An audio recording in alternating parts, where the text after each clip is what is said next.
Ranking woman in the Republican House, the House GOP conference. Congresswoman, so what do you think sanctions will do? Well, good morning, Brian. I think it's crucially important for the Turks to understand that there is broad bipartisan support here in Washington, D.C., that they've got to stop this incursion. We've got to be in a situation where we are very focused on the over 6, it seems, high-value ISIS prisoners. We do not want them to return. We do not want a resurgence of ISIS. President Trump's actions to defeat the caliphate were very important. But we've got to recognize the importance of making sure that we maintain our presence there. What we were doing on the northern border was exactly what we should be doing, with a small number of U.S. forces, air superiority, and working closely with our allies, the Kurds. And the Turks should have been warned that if they came in, they would face consequences, particularly from the air. And they've got to get out.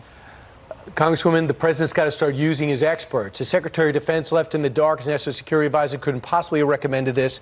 Now there are 1,000 ISIS fighters that evidently out of prison, 250 ISIS brides. The Syrian Kurds have now been forced to ally with Russia and Assad at the border. And Erdogan, a NATO ally, has not only gone in, he's gone over 20 miles inside. And our guys have backed out. How concerned are you about our profile overseas and for our future allies? I'm very concerned about it, Brian. I think that what we're seeing happen is going to have ramifications not just in the Middle East, but around the world. If our adversaries begin to sense weakness, if our adversaries begin to think that we won't defend our allies, that we won't defend our interests, that's provocative.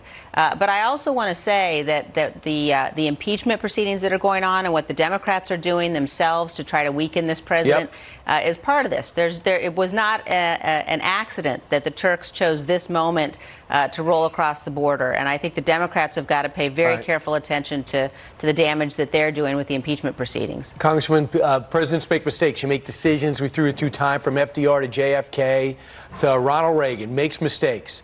The president could easily say, I took Erdogan at his word that he would not do what he exactly did. Could we reestablish a no-fly zone? Could we put more troops? We put 1,000 to Saudi Arabia. Could we try to reestablish and create some type of buffer zone? Or is that ship sailed? Yes, I think we could immediately. I think that the chairman of the Joint Chiefs called the Turks and said, that's it. I'm taking back air superiority.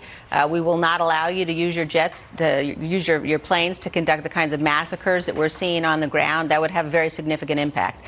And I think it's very important that we do that. We cannot have a situation where ISIS is resurgent. That's the bottom line. And the Kurds obviously have been a tremendous ally for us. If we abandon them in this way, it'll be very difficult to establish alliances in the future, and we need those to avoid having to deploy massive numbers of U.S. forces on the ground. What I can't stomach